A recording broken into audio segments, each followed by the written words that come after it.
this in a sea of the dying and shameless.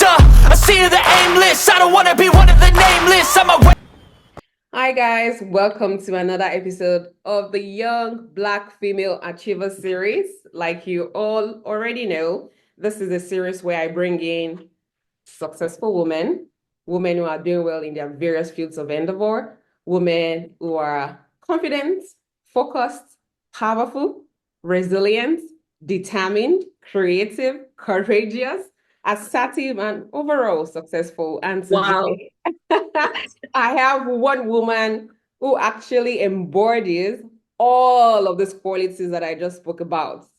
She's no other person than the delectable Dr. Tolu Asumah. Welcome to the show, sister. This introduction is amazing. Yes, because It's that is really who you loud. are. Thank you so much. It's great to be here. Thank you. Thank you. You're doing an amazing job. Thank you Thank you very so much. much. I'm so happy to have you here. I mean, for the viewers, I just have to say this. It's been a while. I've been trying to get Tolu on this series because she's an amazing woman, a powerful woman at that.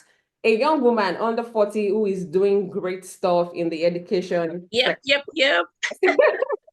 Like I always do, I don't like to introduce my guests because I feel that the essence of this program itself is for my guests to be able to talk about who they are, blow their trumpets in a very positive way, not to intimidate anyone, but just to show to the viewers that women who pay the price in a legitimate way actually exist. And, there's no limit to what a woman can achieve. Well, not necessarily just women, every human being, there's no limit to what we can achieve. But on this show, I've chosen to showcase and celebrate women. And that is why I have Tolu Lokwe, Dr. Tolu Lokwe Asumah on the show today. So Tolu Lokwe, I do not want to introduce you. I want you to introduce yourself. And please do not keep any information behind. Share it all with Okay. us and let us be motivated. And yeah. Okay. Okay. Thank you. Thank you very much. Okay. So where do I start from? So for me, I'm a visionary school leadership expert. I'm very passionate about learning and development. I've worked as a school counselor and a teacher for over a decade, and I'm currently a principal at one of the international schools in Lagos State, Nigeria.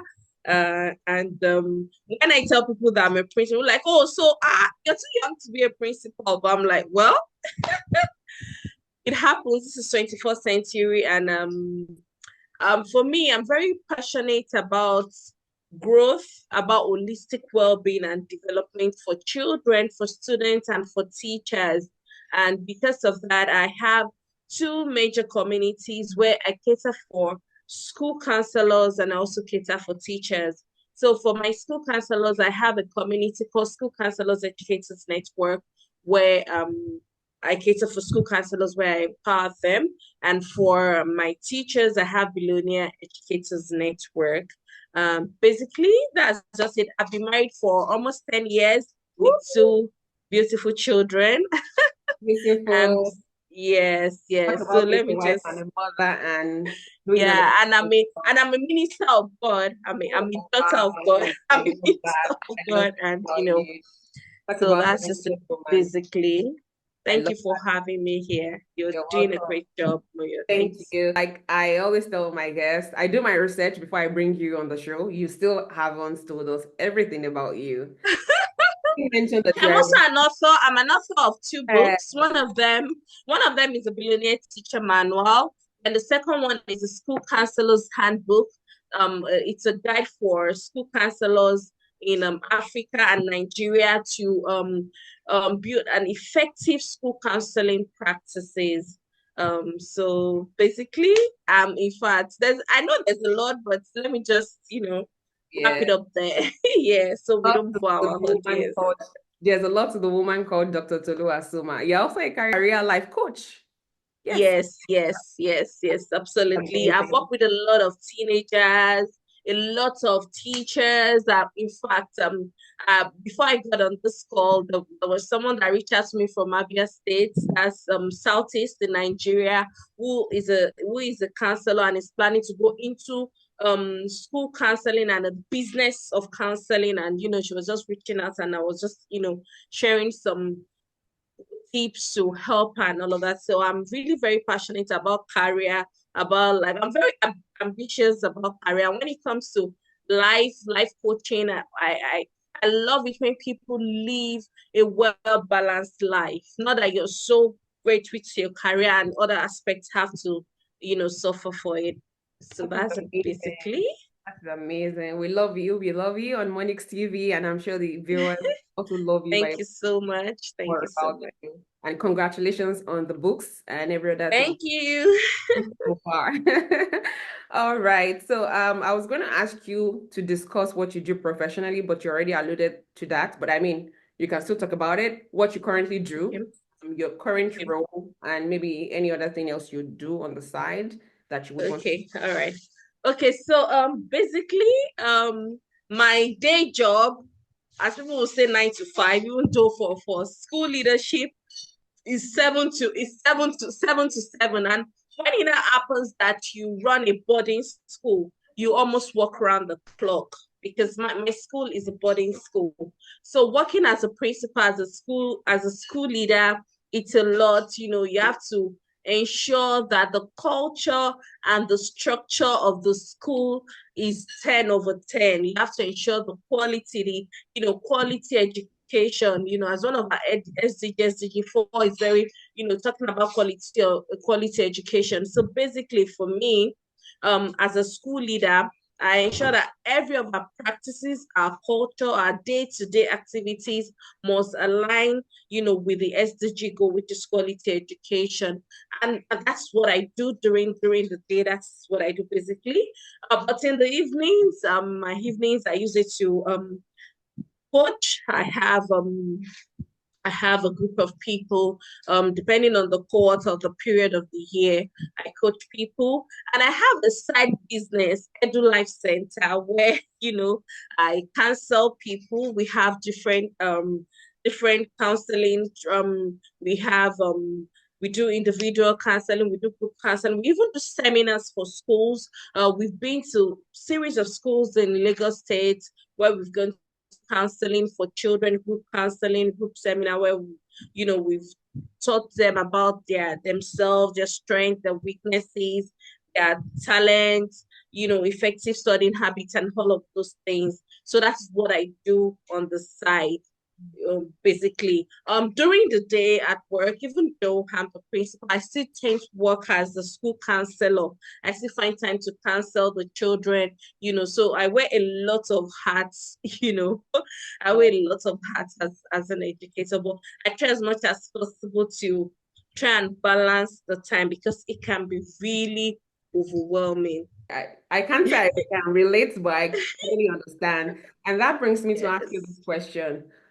Because I'm familiar with older people being principals in secondary schools, particularly in Nigeria. So now, as an under 40 who is leading a school, how has that made you feel regarding your career? Does it make you feel like an achiever or an overachiever? And how have you been able to manage your success in this regard?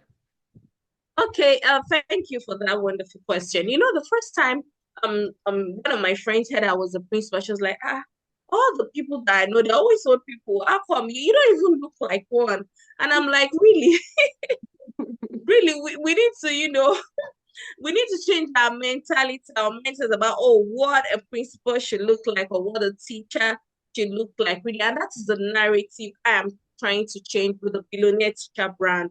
That being a teacher, being a principal doesn't mean that you've had to work for years before you're even, remembered. Well, one thing that worked for me is when I started my career, my first job as an educator after school, after graduation, was a school administrator. So that really gave me the opportunity to, it gave me that leverage to climb the ladder really fast, right? So I started as a school administrator. From a school administrator, I became a teacher at a primary school. And at some point, I went to a really big school where I became a head of pastoral team.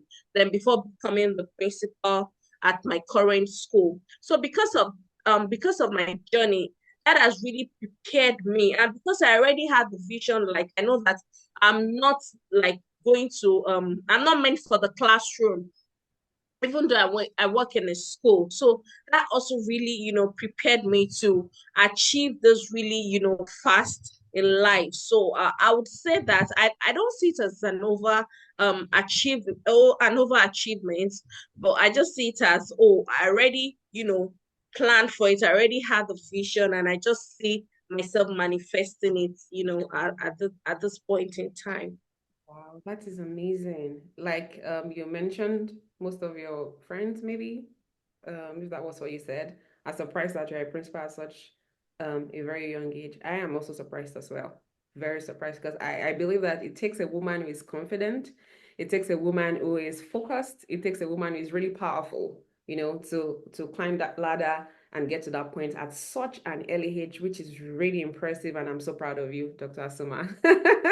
Thank you so So proud of much. you. Okay, we will Thank still come you. back to your professional life and some other challenges you've experienced and how you have overcome them. But before then, I just want you have a little bit of information about your background. And when I talk about your background, I just want you to share with us where you grew up, what your family was like, um, religious background, any information about your background that you feel might be useful Okay. for us to know more about you and, how that has helped you to get to where you are today. Okay.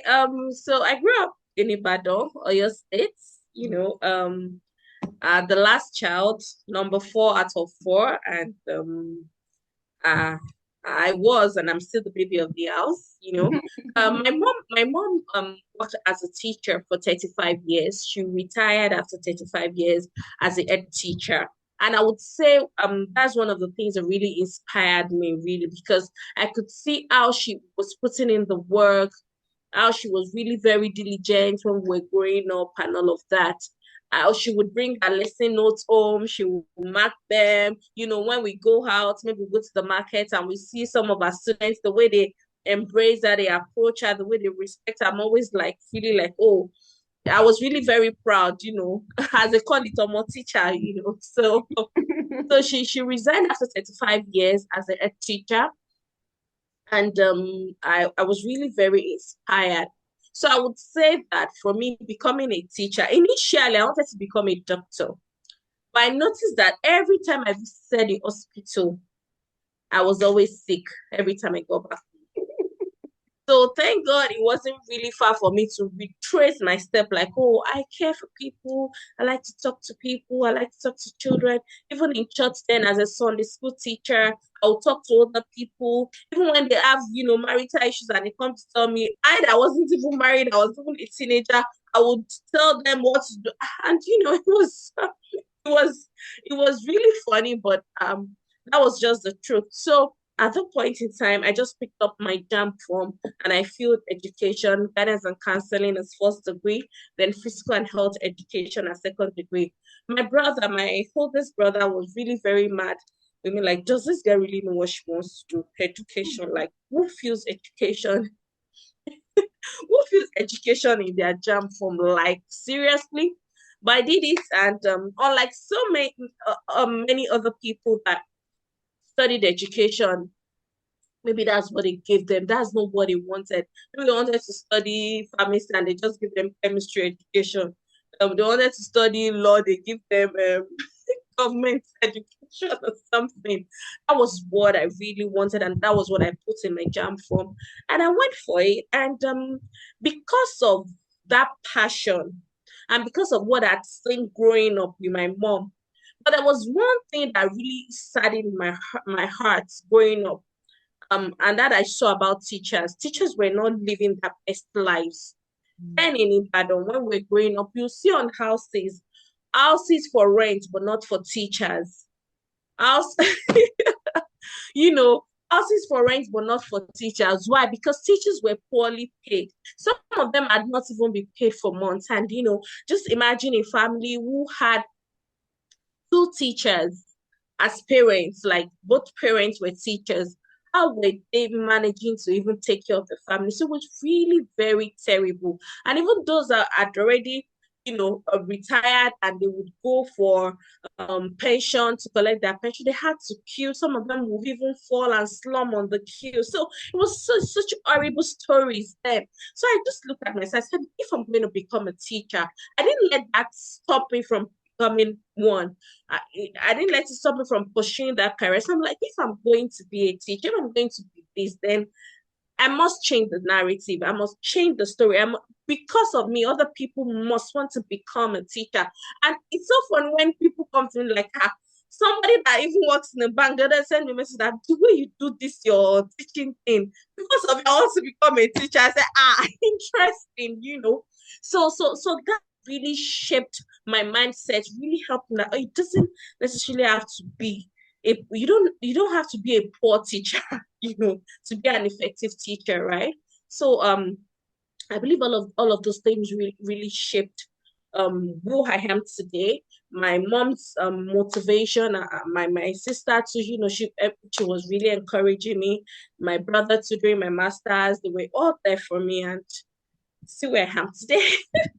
Oh, and I must also add to that because most times when I see your post on social media, particularly on Instagram, and I see the billionaire teacher, in some way, it makes me have a different feeling about teachers, to be honest, because initially I used to feel like most teachers are not.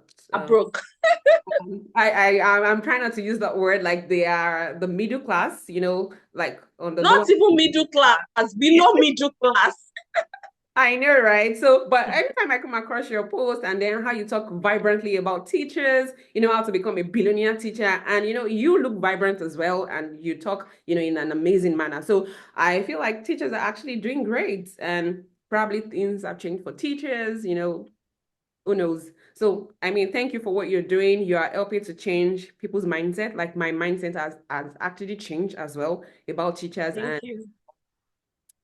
their status status in the society, or should I say class in the Yes. society. That is Yes, amazing. absolutely.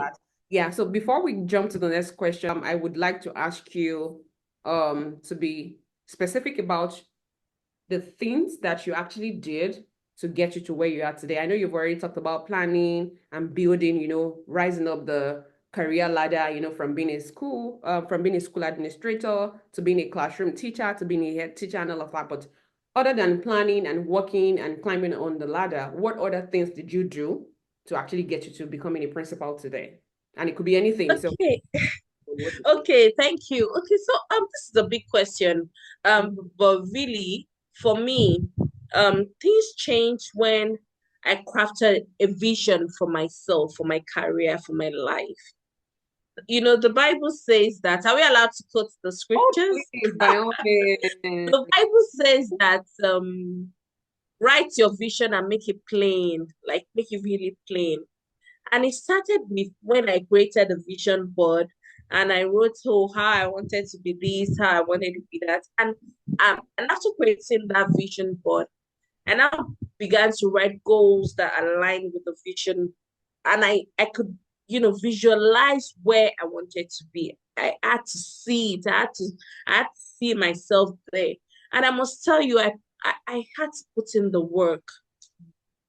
I had to put in the work. Most times, most people want to achieve a great feat, but they are not ready to put in the work. Honestly, you must be willing to put in the work. For everyone who wants to achieve something extraordinary, you must ready to do extra work. So when my colleagues were just regular random, I would go out of my way to take courses with my money. In fact, there was a time I was earning less than $100, and out of that salary, I would still take out of it every month to pay for a program that really helped me. And shaped me, to be where I am today. So I would just say for me, visualizing where you want to be, writing smarter goals. It's not enough to just write smart goals, but it must be smarter goal in the sense that after writing your goals and you feel you've achieved them, you must also reflect on them. Is it effective? Is it working? Are things working for me? And also networking, honestly. when people say, oh, networking, and they just go and they feel that just going on Instagram and or LinkedIn is network. Really, networking goes beyond that. Networking goes beyond that. It's about building meaningful relationships with people in your space. You know, like the last week jobs that I've done, in fact, almost all the jobs are just through referrals. I've I've not had to recently, I've not had to like apply for a job. Oh, so I saw a vacancy and I'm applying and they're calling me for interviews. No, I've gotten to that level that it's just a referral. Oh, we've seen your work, we've seen what you do, and so that for me. And why? Because I've also put myself out there. Most people, they know a lot of stuff, they do a lot of stuff, but they don't talk about it. So all those things have really helped me to be who I am today and to get where I am today. So let me just say the vision further. I visualized where I wanted to be. I set smarter goals. I put in the work. I go the extra mile, building meaningful relationships and putting myself out there has really helped me. I'm praying, it's very important. Yes, because God is at the center of it all. Yes, because And it comes except first. Lord build the house, the laborer, labor in vain. Thank Yes. you. Thank you for wrapping it up so beautifully. I love that.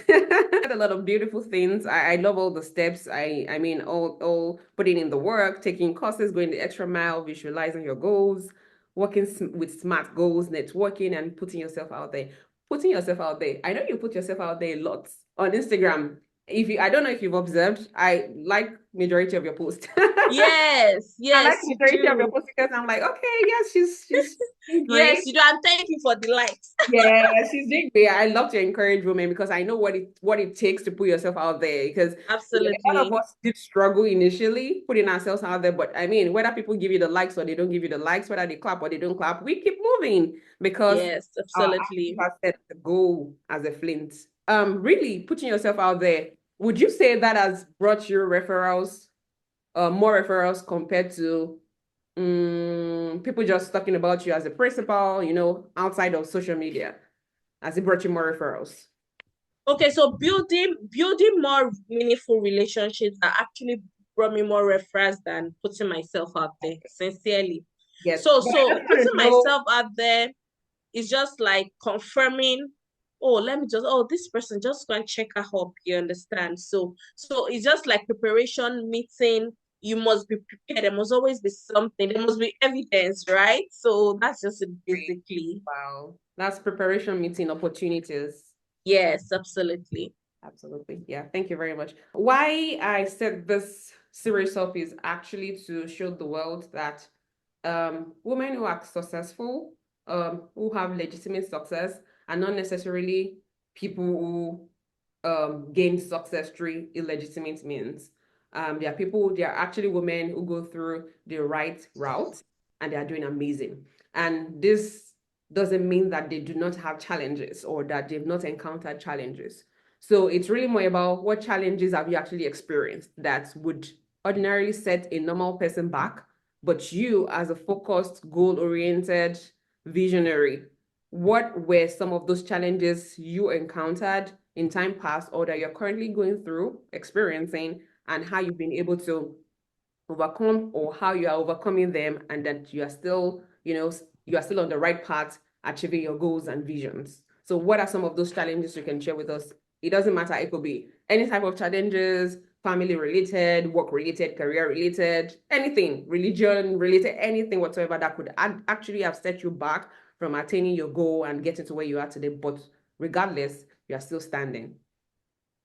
Okay, thank you. Okay, some of the challenges that I've had to face really is to start with, will I call it a social challenge? So how do I explain this? So I remember there was a time where I had friends who were basically doing, let me say, doing better than I was doing.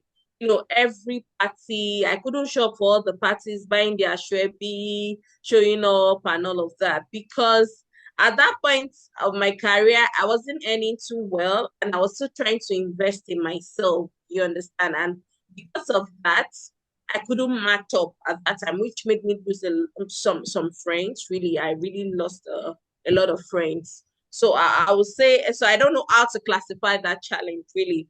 But did I say achieve my goal? Yes, I did. It just kind of filtered maybe the kind of friendships or the kind of friends I need in my life or I needed at that particular point in time. Another challenge for me again is having to stay away from my family at some point, because of the current job that I do, have to stay outside home for some days. I have to stay in school because it's a boarding school. I love to stay around to see what is happening in the hostels to really monitor and see all of that. So during the week, I stay on campus. I have an apartment in school. Then on weekends, I come home. So at times, I'm not really there for my children. Thank God for a supportive spouse, but it's still not like me being at home and giving that, care and support. So that's a big challenge for me. But irrespective of that, I should try as much as possible to see what works. I've tried to create a system that would support me, a structure that helps me really. Then lastly, um, another challenge could be financial challenge because with what I know, I could say, oh, there are times I really want to probably go for a conference outside Nigeria and all of that, but I'm not able to do that because teachers are not making all the millions, right? But with what I know now and with what I put in, I believe that it's not really about what you earn, but what you do with what you earn, right? So I'm still in that journey of growing and to achieve my financial goals, my social goals, and all of that basically. Let's try to move on to I want you to talk about your book. Okay. Books, yeah, there are two of them. I'm particularly interested in the billionaire teacher. And I find the topic fascinating. It's really fascinating. It's something I don't know why I haven't got a copy yet, maybe because you specifically wrote it for teachers, maybe that's why. But I love the title. I love the print. I love the image, the front cover. I love it. It's a catchy one. So do you mind sharing with our viewers what the book is about and your rationale for writing the book and what you hope to achieve with the book? Okay, thank you.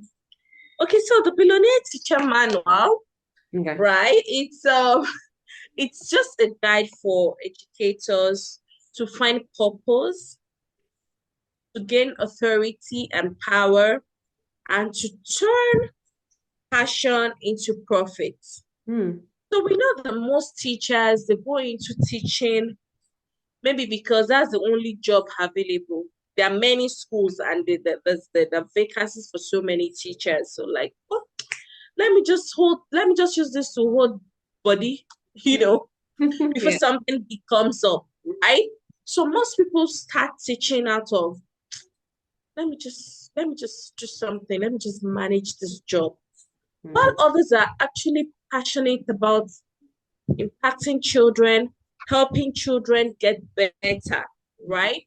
But we realize that those that are even passionate about it, they are not able to make fortune out of it. They're not able to do a lot with that career. And because of the nature of that job, we do a lot as teachers, as educators. We build lives. We Mm. we we we make lawyers, we make doctors, we make engineers, we make scientists and all those. And then at the end of the day, you still see that all those people that we make, they become bigger, richer, influential than us. And we as teachers, we're just pouring and pouring and pouring, and we're not building ourselves, our careers, our lives, we're not building them up. So this book is just to help teachers transform their passion for teaching into a profitable venture, into a profitable where they're able to identify what aspect of teaching am I even great at? Okay, am I great at special education? Okay, what can I do? How can I gain authority in that field? Okay, I think I'm great at learning development or leadership development. What can I do, to become known, to build impact beyond the classroom? Because as a teacher, your influence goes beyond the classroom. I can tell you that 10% out of 100%, out of 100 schools in Nigeria, 90 out of 100 don't pay pensions, honestly. I've done my research, at least in Lagos. I can count the number of schools that actually pay their teachers pensions. There are a lot of mushroom schools that where you have teachers who have worked for over 20, 30 years. So tell me, a teacher that eventually retires at the age of 50 plus, 60 plus, what is going to happen to that teacher after those years? Where you've devoted your life, you've devoted everything that you have to teaching, to building other. Is it when you resign at 50, retire at 50 something or 60 something, you're going to start your own school? Or you're going to pick up a second job? What exactly are you going to do? So this book is a guide. That's why it's called the Billionaire Teacher Manual. It's a guide to help teachers to actually, plan their life, know what they're great at, get the self-awareness, which is the foundation of success. Talks a lot about self-awareness, self-leadership, talks about the power of educators as they shape the future. It also talks about the holistic educator being not just a teacher that, oh, she's a wonderful teacher, but when it comes to other areas, being social, I go to parties and I bend and I look beautiful. I don't look like my problems. I don't look like I'm a teacher. You understand? So how you can just live the life, enjoy your career, and make the best out of your life. So that's just basically what the Billionaire Teacher Manual is. And it has a lot of worksheets where after each chapter you have work to do to help you at different stages of your career and your growth, basically. That is amazing. I think this is a book every teacher should get, whether you're Honestly, a primary absolutely. school teacher, secondary school, college, or university, whatever level you are. It's a book everyone must get. Um, well done, well done. I can only say well done to you because this is really amazing. Really, really. I don't think I've ever come across any book written for teachers. This is a very unique one, and I really applaud you for it. Congratulations. What about your second book? Thank you. What's it Okay, about? so the second book, the school counselor's handbook, that is like a guide to help school counselors to achieve effective school counseling in Nigeria and Africa. What I've observed is due to my research and my career as a school counselor, most school counselors do not have the right tools, the strategies to actually run effective school counseling in schools. So many school counselors are confused, I can tell you. What we learn in schools as school counselors is not enough to sustain us to practice in schools because we have different cases every day. There are cases, and you can't use 2000 method in 2024. So the school counselors handbook, it's like an A to Z guide. This is the volume one because now it's really very bulky. Volume one, and volume one talks from A to M, talks about assessment. How do you assess children's needs? How do you assess their problems, their challenges? Do you just see a child just comes to your class and you say up to your office as a counselor and you're like, oh, you are depressed. How did you jump into? How did you get there? How did you get, So there must be a formal assessment, a standardized test that you would use to assess that child's, level of whatever the child is going through. So it talks about assessment. We also spoke about behavioral challenges, behavioral issues that children go through and how we can solve them, the signs, the causes, the symptoms, and all of that. We spoke about counseling skills in the book. The book is really very rich. The school counselors book is really very, very rich for school counselors who want to do well, who want to practice as they should, who appreciate its effectiveness and efficiency. You should really get the book. It's really going to help basically, I don't want to talk too much. That's okay. You see the way I've been looking at you. All I see written all over you is just a woman who's passionate about what she does. You are so driven. Absolutely. Like if the world has teachers who are like you, the world will really be a better place. I mean, teachers are doing great, but I mean, if you have passionate teachers like you, the world will be better. Congratulations on your books, Thank Dr. you. Thank you so much. Thank you Again, so much. by the time this video is out, I will definitely put links on how people can get your books. Oh, Yeah, thank you also so much. right, and how they can reach out to you if they want to buy directly from you. Thank you so Okay, much. you're welcome. Right now, because this program is also directed at encouraging younger women, I would like to know how you have been able to use your career and other things you do on the side to influence the girl child, or how you plan to influence the girl child positively in the future if you have not started doing it. Okay, awesome. We all know that the school career, the teaching career, we have more women going into it than men, right? And the saddest thing is, in a school where you have about 70% females and 30% males, you still have the male domineering or dominating the leadership positions. So you see, you more or less say a man being the principal of a school where there's a woman who is qualified, right? You see a man being the vice principal when there's a woman who is qualified. So for me, I've been intentional in helping women in my groups, in my communities, to encourage them that you can be more. Whatever a man can achieve, you can achieve more because you've got the mindset, you've got the skills, you've got the grace to do it, right? You just have to believe in yourself. And some of the things that I do every month, I have this webinar, free webinar that I do every month for the women in my community where we learn about school counseling skills, some of the challenges the school counselors face. And for the Billionaire Educators Network, we learn about different topics about teaching career, finances, and all of that, which have been absolutely free.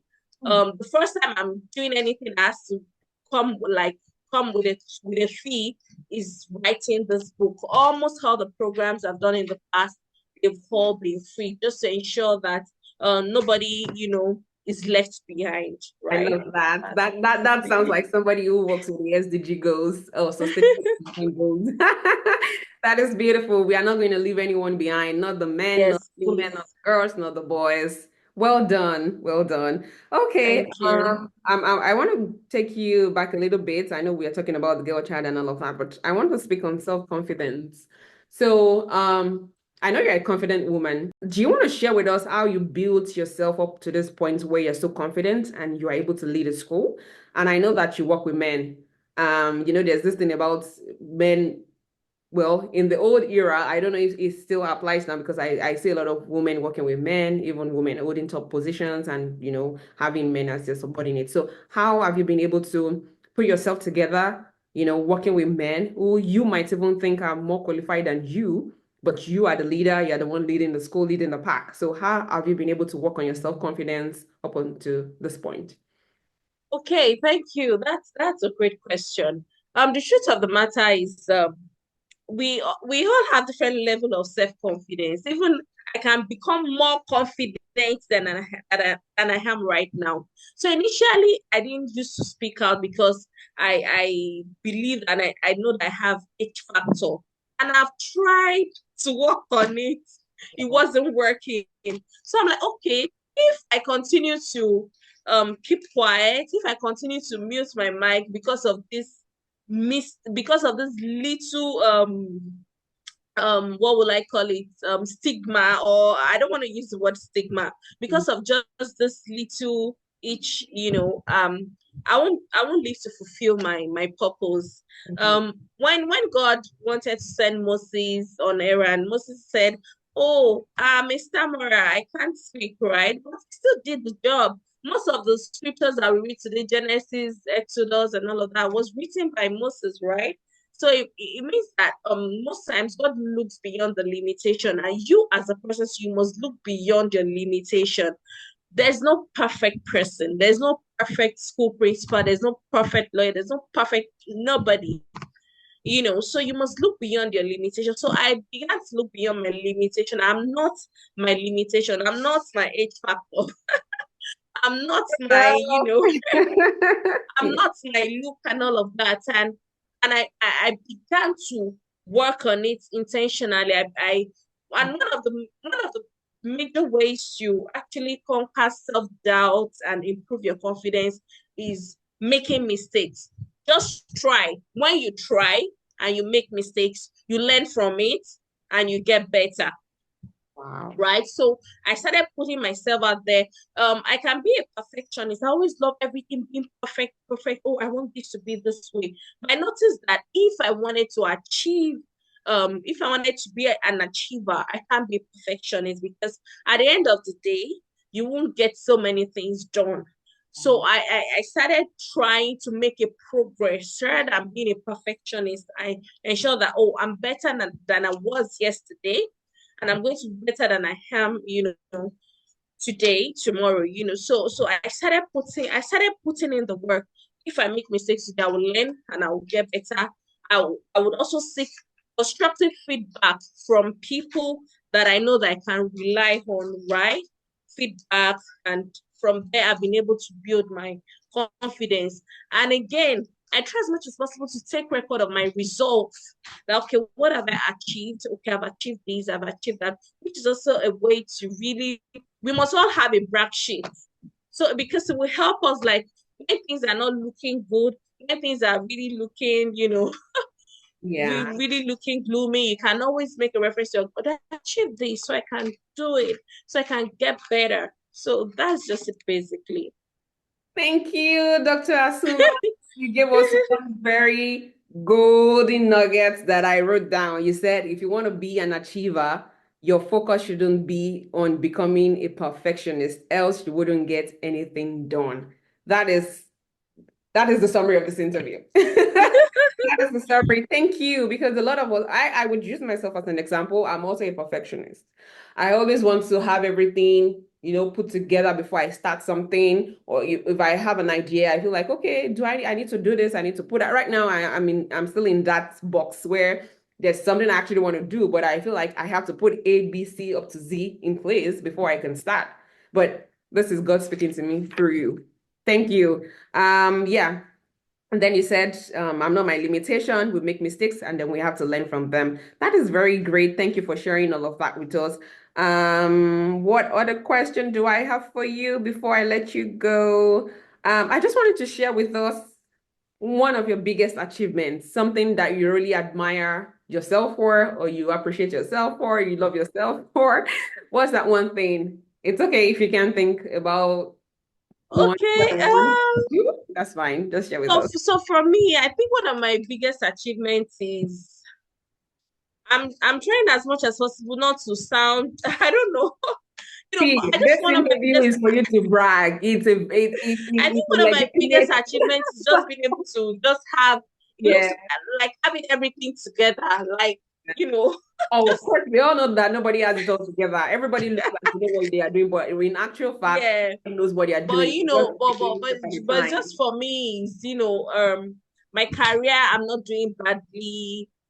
In life, in finances, I'm not doing badly. Family, I'm not doing badly. In ministry, in church, I'm not doing badly. So I think that's a great achievement. I might not be where I want to be, but I'm not where I used to be. And I can say that in my family, I've broken some records. Nobody has written 2 books in my house. Yes. You know, uh, Yes.